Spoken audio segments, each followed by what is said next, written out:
অসম আৰু অসমীয়াত্বক লৈ ভৱিষ্যতৰ দিনলৈ আমি এই ফেসিষ্ট চৰকাৰখনৰ বিৰুদ্ধে প্ৰত্যেকটো মুহূৰ্তত মানুহ শোষণ কৰি থকা চৰকাৰখনৰ বিৰুদ্ধে যুঁজি যাওঁ। এই কথাবিলাক মই সঁচা কৈছো নে মিছা কৈছো অসমৰ ৰাইজে তুলাচনীত ললেই গম পাই যাব হয়। সব এখনটো আৰু লৰা ৰজাৰ দেশ নহয়, এখন গণতান্ত্ৰিকভাৱে ইয়াত যে আমাৰ সংবিধানে যিবোৰ কথা দিছে সেইটোৰ ভিতৰতহে হ'ব, সেইটো গণ্ডিৰ ভিতৰত হ'ব। আৰু আমি ভাৰতবৰ্ষৰ ভিতৰতে ইয়ং ব্ৰিগেড সৰ্বপ্ৰথম হৈছিল। তাৰ পিছত আৰু সকলো নেতাই আমাৰ কংগ্ৰেছ দলৰ সকলো নেতাই লাহে লাহে লাহে লাহে আগুৱাই দিবলৈ আৰম্ভ কৰিলে। এইবোৰ কথা আজি আপোনাকে কৈছো। প্ৰথম বহু নেতাই বাধা দিয়ে, এইটো কৰিব নালাগে সেইটো কৰিব নালাগে।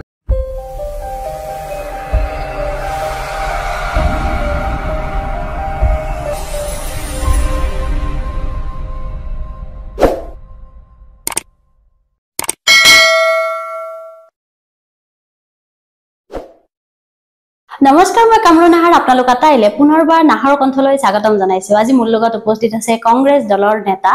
দীপ বায়ন ডাঙৰীয়া। তেখেতক মোৰ চেনেললৈ স্বাগতম জনাইছো। দাদা, মোৰ চেনেললৈ স্বাগতম। ধন্যবাদ। নমস্কাৰ। কি খবৰ? একদম ভাল। দাদা, যিহেতু আপুনি ৰাজনৈতিক ক্ষেত্ৰখনত জড়িত আৰু সেই ক্ষেত্ৰত হয়তো সমাজৰ কিছুমান বান্ধোন, সমাজৰ কিছুমান দায়িত্ব আমাৰ আছে, গতিকে ৰাজনৈতিক ক্ষেত্ৰখনৰ বিষয়ে অকণমান জানিবলৈ চেষ্টা কৰিম। এই যে আপুনি এমপিত ভোট খেলিছিলে, তাৰ অভিজ্ঞতা কেনেকুৱা আছিল? মানে কংগ্ৰেছ দলটোৰ লগত বহু বছৰ হ'ল, একেবাৰে কংগ্ৰেছ দলৰ ছাত্ৰ অৱস্থাৰ পৰা NSY, youth Congress, parent Congress, আম আদমিৰ চিপাহী, তাৰপিছত আকৌ আমাৰ একেবাৰে আৰু বিভিন্ন মানে এই প্ৰায় 34টা বছৰ দলটোত সংগঠনৰ বিষয়বস্তু লৈ পেলাই কংগ্ৰেছ দলৰ আদৰ্শ লৈ পেলাই ৰাইজৰ মাজত গৈ পেলাই কাম কৰিছো। বিধায়ক, MP, এই গোটেই বিষয়বস্তু ইয়াৰ আগৰ ছোৱাত বহু বিধায়ক 2000 চনৰ আগৰ পৰাই আমি বহু বিধায়কক ওতঃপ্ৰোতভাৱে জড়িত হৈ সাংগঠনিকভাৱে কাম কাজ কৰি জয় হোৱাত আগভাগ লৈছিলো, বহু সাংসদক জয় হোৱাত আগভাগ লৈছিলো, কিন্তু নিজে নিৰ্বাচনত অৱতীৰ্ণ এইবাৰ প্ৰথম। যোৱাবাৰ মই বৰপেটা সদৰ সমষ্টিৰ পৰা বিধানসভাৰ টিকট বিচাৰিছিলো, যদিও শেষত নাপালো, কিন্তু ভাতৃ আমাৰ ৰহিম আহমেদ ডাঙৰীয়া টিকট পাইছিল আৰু ৰহিম আহমেদৰ লগত থাকি পেলাই বৰপেটা সদৰৰ সিটটো জয় হোৱাৰ কাৰণে লাগি দিছিল। এইবাৰ দলে এনেধৰণে বহু বছৰ ধৰি কাম কৰি থকাৰ বিনিময়ত বৰপেটা লোকসভা সমষ্টিৰ পৰা দলে এবাৰ মোক দলে প্ৰাৰ্থিত্ব দিছিলে। এই সুযোগতে আপোনালোকৰ চেনেলৰ জৰিয়তে দলৰ প্ৰত্যেকজন শীৰ্ষ নেতৃত্ব, আমাৰ সন্মানৰ সভাপতি ভূপেন বৰা ডাঙৰীয়া, আমাৰ জিতেন্দ্ৰ সিং ছাৰ ডাঙৰীয়া, পৃথ্বীৰাজ সাথে, দেৱব্ৰত শইকীয়া, গৌৰৱ গগৈ, খাৰ্গেজী, সকলোৱে মোৰ ওপৰত আস্থা ৰাখি পেলাই এইবাৰ বৰপেটা লোকসভা সমষ্টিত টিকট দিছিল। আৰু প্ৰথমবাৰৰ কাৰণে একেবাৰে বিধানসভা নহয়, লোকসভা নিৰ্বাচনত অৱতীৰ্ণ কৰাইছিল। আৰু দলে যিটো মোৰ ওপৰত আশা কৰিছিলে, আস্থা ৰাখিছিলে, আমি সকলো কৰ্মীয়ে মিলি পেলাই সেই আস্থা, সেই আশা, যদিও বা জয় হ'ব আমি নোৱাৰিলো, প্ৰায় 6.5 লাখৰ ওচৰলৈ আমি ভোট পাবলৈ সক্ষম হৈছিলো কংগ্ৰেছ দলে। আৰু এটা ৰাইজৰ ইমান আশীৰ্বাদ, ৰাইজৰ ইমান মৰম, মই ইয়াৰ আগতে বহু ইণ্টাৰভিউটো কৈছো যে নিৰ্বাচন হাৰাৰ পিছতো যদিও বা হাৰাৰ লগে লগে মনটো অকণমান বেয়া লাগিছিলে, হতাশ হোৱাৰ নিচিনা হৈছিলে, কিন্তু বৰপেটা লোকসভা সমষ্টিৰ তৃণমূল কৰ্মী আৰু ৰাইজে যি ধৰণেৰে মোক আশ্বাস দিছে, মৰম দিছে, যুঁজি যোৱাৰ কাৰণে প্ৰেৰণা দিছে, গতিকে এইটো এটা মোৰ কাৰণে বিৰল অভিজ্ঞতা। আৰু প্ৰত্যক্ষভাৱে নিৰ্বাচনত অৱতীৰ্ণ হোৱা যিটো অভিজ্ঞতা, ভৱিষ্যতৰ দিনত এই অভিজ্ঞতাই যথেষ্ট দলটোক আমি আগুৱাই নিয়াত সহায় হ'ব, বা মোৰ নিজেও এই নিৰ্বাচনত অৱতীৰ্ণ হোৱা অভিজ্ঞতাই ভৱিষ্যতে সহায়ৰ কাৰক হ'ব বুলি পেলাই ভাবো। ওকে, এতিয়া যেহেতু এই যে বিজেপি চৰকাৰে হিন্দু আৰু মুছলমানৰ মাজত মাটি কিনা বেচা বন্ধ কৰা এটা নতুন আইন ওলাম বুলি কৈ আছে, এই ক্ষেত্ৰত আপোনালোকৰ স্থিতি কেনেকুৱা? চাওক এইখনটো আৰু লৰা ৰজাৰ দেশ নহয় এখন গণতান্ত্ৰিকভাৱে ইয়াত যে আমাৰ সংবিধানে যিবোৰ কথা দিছে সেইটোৰ ভিতৰতহে হ'ব সেইটো গণ্ডিৰ ভিতৰত হ'ব মুখ্যমন্ত্ৰী এজনে কৈ দিলেই নহ'ব এইটো বিধানসভাত পাছ হ'ব লাগিব সকলোৱে সন্মতি প্ৰদান কৰিবলৈ তেনেকৈ হ'ব আজিৰ পৰা অমুক হৈ গ'ল কালিৰ পৰা তমুক হৈ গ'ল তেনেকৈ ক'লেতো নহ'ব গতিকে আৰু এওঁলোকৰ কথাবিলাক হ'ল কি উন্নয়নৰ কথা বতৰা ক'বলৈ এওঁলোকৰ একো নাই সকলো দিশৰ পৰা ৰাইজক বিভিন্ন প্ৰকাৰেৰে মানে শোষণেৰে শাসন চলাই আছে শোষণ কৰিছে এফালে আনফালে আপুনি চাব মূল্য বৃদ্ধিৰ যি আকাশলংঘী এতিয়া অৱস্থা হৈছে সকলো দিশৰ পৰা আজি মানুহে প্ৰাণদায়নী ঔষধ আগত যদি কোনোবা এটা ঔষধৰ মূল্য 50 টকা আছিল 100 টকা আছিল আজি সেই 100 টকাৰ ঔষধৰ মূল্য হৈ গৈছে দুগুণ চৰা ৰাইজৰ সৰ্বসাধাৰণ ৰাইজৰ যি ধৰণে আৰ্থিক সচ্ছলতাটো বাঢ়িব লাগিছিল সেইটোতো বঢ়া নাই গতিকে ৰাইজ সকলো দিশৰ পৰা বিপদত পৰিছে আৰু যেতিয়াই এওঁলোকে ৰাইজৰ ক্ষোভটো গম পাই যে ক্ষোভ উঠিছে তেতিয়া লগে লগে ৰাইজক এটা বিপদ বেলেগ দিশলৈ নিয়াৰ কাৰণে এওঁলোকে আপ্ৰাণ চেষ্টা কৰে গতিকে তেতিয়া তেওঁলোকৰ হিন্দু মুছলমান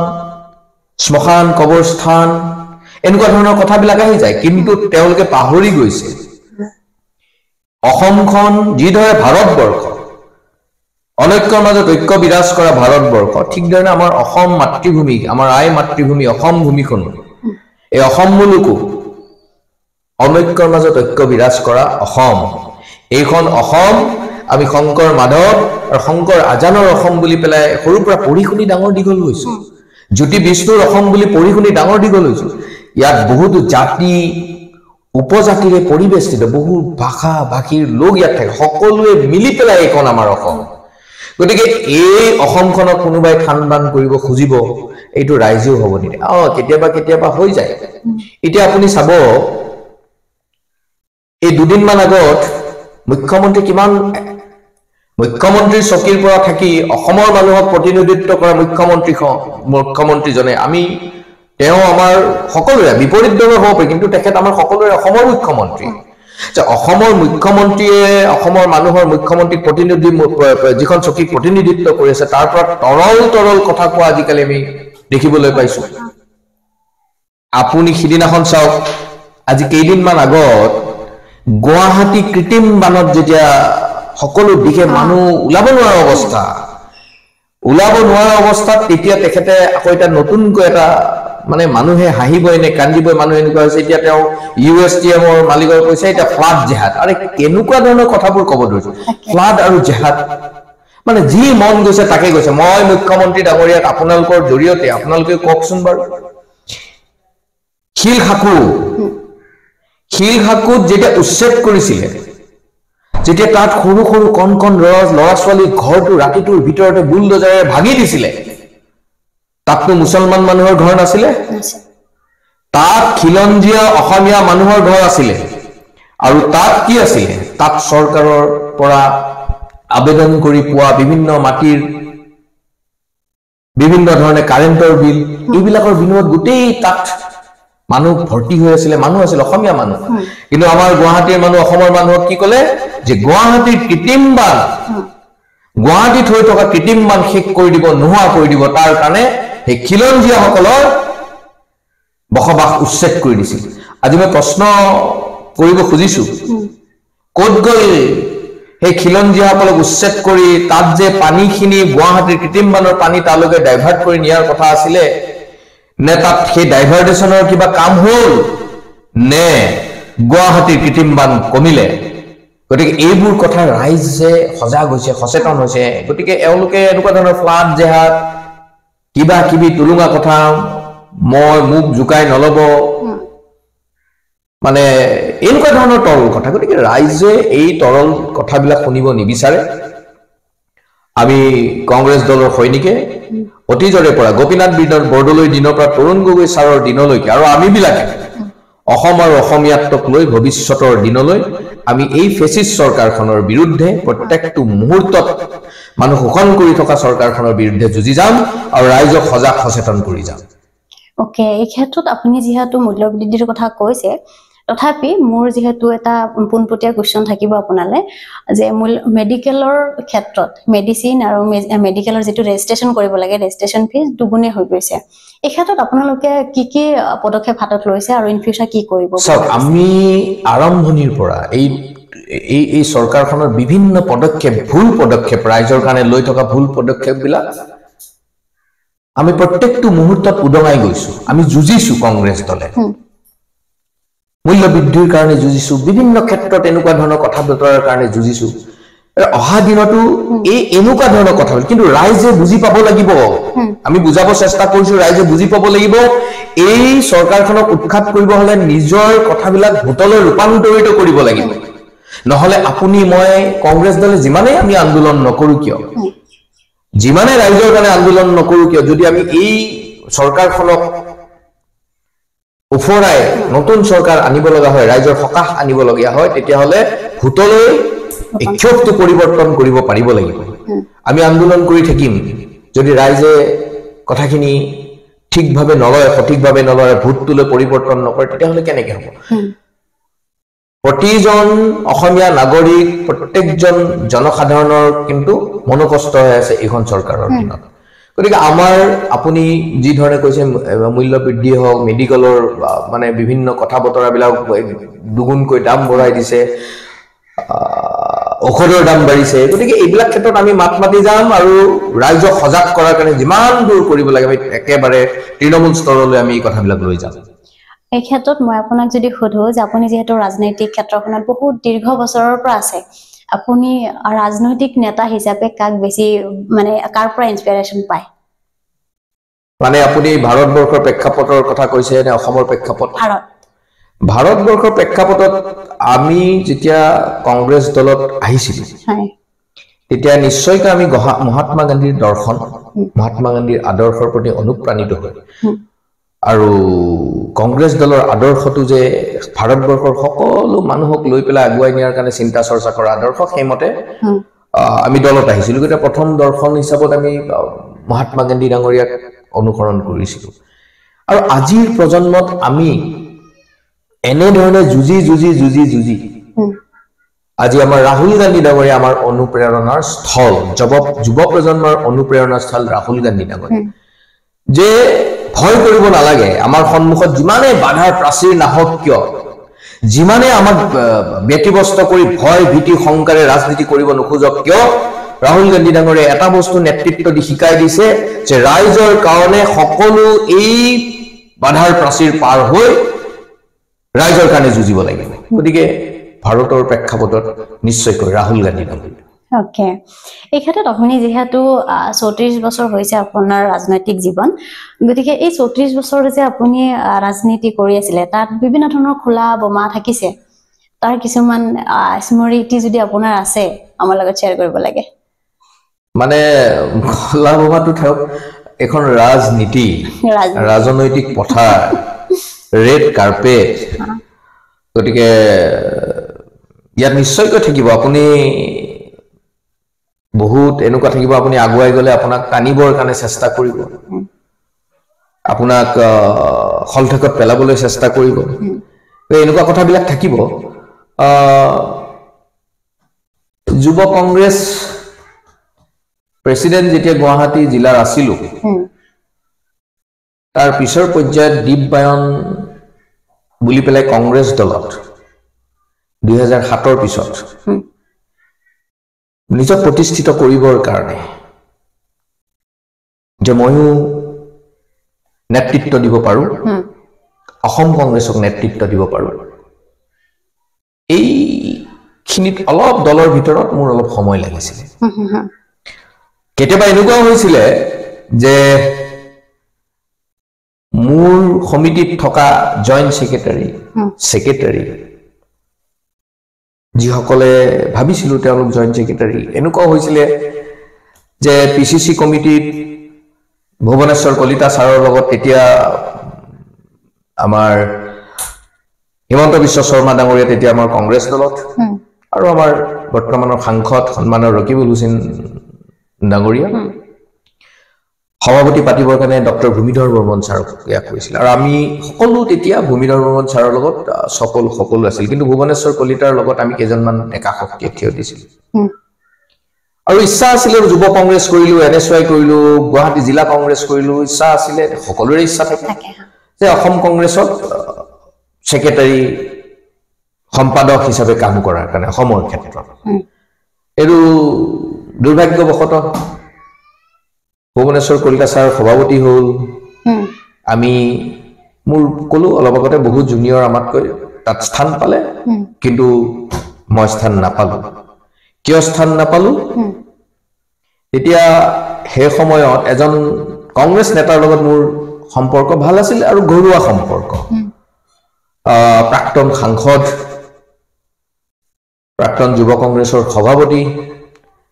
প্ৰাক্তন সাধাৰণ সম্পাদক অসম কংগ্ৰেছৰ কিৰিপ চলিহা গতিকে এনেকুৱা হৈ যায় বহু ক্ষেত্ৰত মোক বহুতে ক'লে যে কিৰিপ চলিহাক একো কৰিব নোৱাৰে গতিকে তোমাৰ সেক্ৰেটাৰীটো তুমি এই কাৰণে নাপালা তো তাৰ পিছত আহিলে অঞ্জন দত্ত ডাঙৰীয়া আমাৰ সভাপতি হৈ পেলাই অঞ্জন দত্ত ডাঙৰীয়াৰ সময়তো সেই একেই কথাটো হ'ল আকৌ তো অঞ্জনৰ সময়ত আকৌ এনেকুৱা হৈ গ'ল যে মই গুৱাহাটী জিলা কংগ্ৰেছৰ সাধাৰণ সম্পাদক আছিলোঁ 1 নম্বৰ আবিৰ পাত্ৰৰ লগত আৰু সেইটো ইলেকশ্যনত জয় হৈ পেলাই কিন্তু কিছুমান মানুহে একো টানি ধৰিলে মোক সেইবাৰ আকৌ 1 নম্বৰ জেনেৰেল সেক্ৰেটাৰীৰ পৰা ইয়াৰ আগতে আবিৰ পাত্ৰৰ লগত 1 নম্বৰ জেনেৰেল সেক্ৰেটাৰী আছিল তাৰপিছত প্ৰেচিডেণ্ট হৈ গ'ল কুশল শৰ্মা মই 5 নম্বৰ জেনেৰেল সেক্ৰেটাৰী হৈ গ'ল মই বিচাৰি আছিলোঁ অসম কংগ্ৰেছৰ সম্পাদক বা সাধাৰণ সম্পাদকৰ কাৰণে কিন্তু মই আহি আকৌ কিন্তু তথাপি কেতিয়াও হাৰ মনা নাছিলোঁ বোলে হ'ব এদিন নহয় এদিন মই নিজক প্ৰতিষ্ঠিত কৰিম যে এইবিলাকৰ ভিতৰত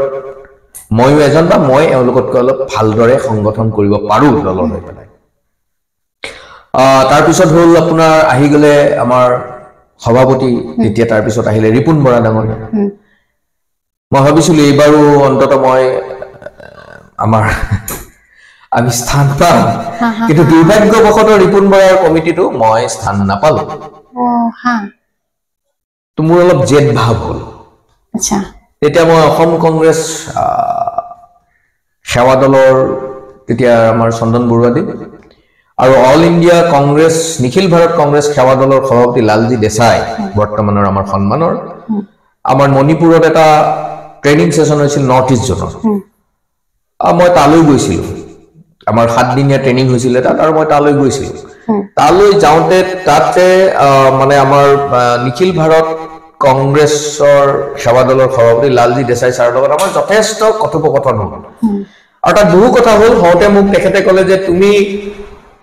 অসমত এটা কাম কৰা ৰাহুল গান্ধী দেৱৰীয়াৰ লগত আমি কথা পাতিছোঁ যে আমি সেৱা দলৰ এটা যুৱ শাখা আমাৰ আগতেও আছিলে সেৱা দলৰ কিন্তু যুৱ শাখা এটা আমি তৈয়াৰ কৰিব ওলাইছোঁ য়াং ব্ৰিগেড তুমি অসমৰ নেতৃত্ব লোৱা মই তেতিয়া এখাৰ কথা কৈছিলোঁ তেখেতক যে যুৱক য়াং ব্ৰিগেডৰ মই নেতৃত্ব ল'ম কিন্তু আমাৰ অসমত এনেকুৱা হয় কেতিয়াবা কেতিয়াবা যে কিছুমান কাৰ্যসূচী কৰিবলৈ যাওঁতে আমাৰ বহু নেতাই বাধা দিয়ে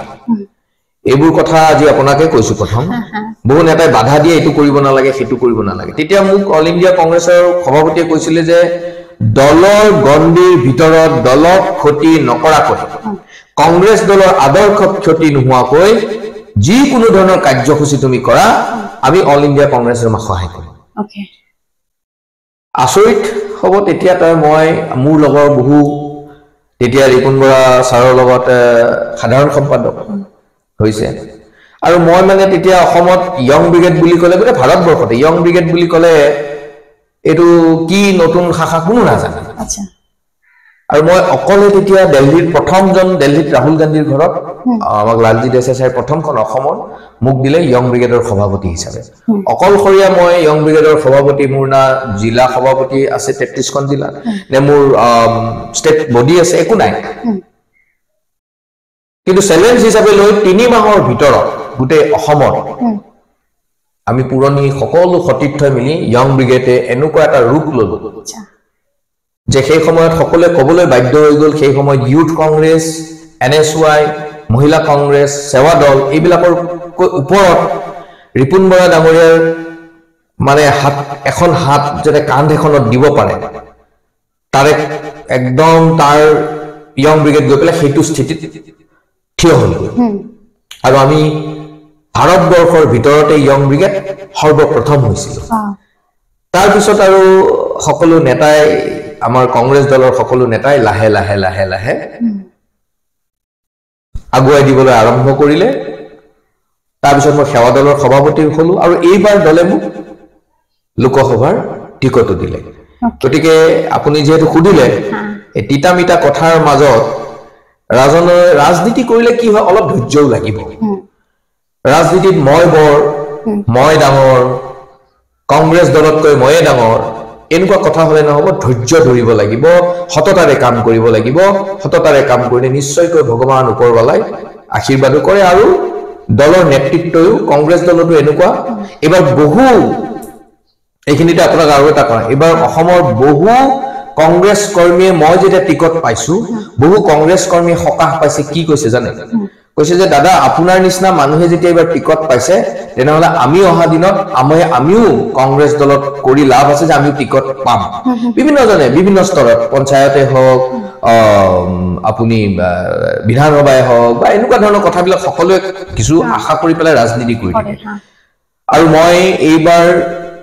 নিজৰ টিকটটো দিল্লীলৈ যোৱা নাই মই লোকসভা সমষ্টি বৰপেটাত ঘূৰি থাকোতে মোৰ টিকট হৈছে গতিকে ইয়াৰ পৰিক্ৰমা আৰু চাওঁ এতিয়া যুঁজি গৈছো ভৱিষ্যতে দেশৰ স্বাৰ্থত কংগ্ৰেছ দলৰ আদৰ্শৰে ৰাইজৰ কাম কৰাৰ স্বাৰ্থত কাম কৰি যাম কিন্তু কোৱেশ্চন হয় যে আমাৰ কিছুমান কমন কোৱেশ্চন থাকে যে যিয়ে বনত যায় সিয়ে বাঘ হয় এই ক্ষেত্ৰত যেহেতু আপোনালোকে অহা 2026ত মানে এটা ডাঙৰ এটা পদক্ষেপ হাতত ল'ব গৈ আছে এই ক্ষেত্ৰত যদি আকৌ বিজেপি চৰকাৰৰ নিচিনা আপোনালোকৰ হৈ যায় বুলি তেনেকুৱা কিছুমানে ক'ব মানে আপোনালোকে এটা বস্তু তুলাচনীত লৈ চাব ভাৰতবৰ্ষৰ ৰাইজে বিশেষকৈ মই অসমৰ অসমীয়া ল'ৰা অসমৰ ৰাইজে ইতিহাস সাক্ষী আছে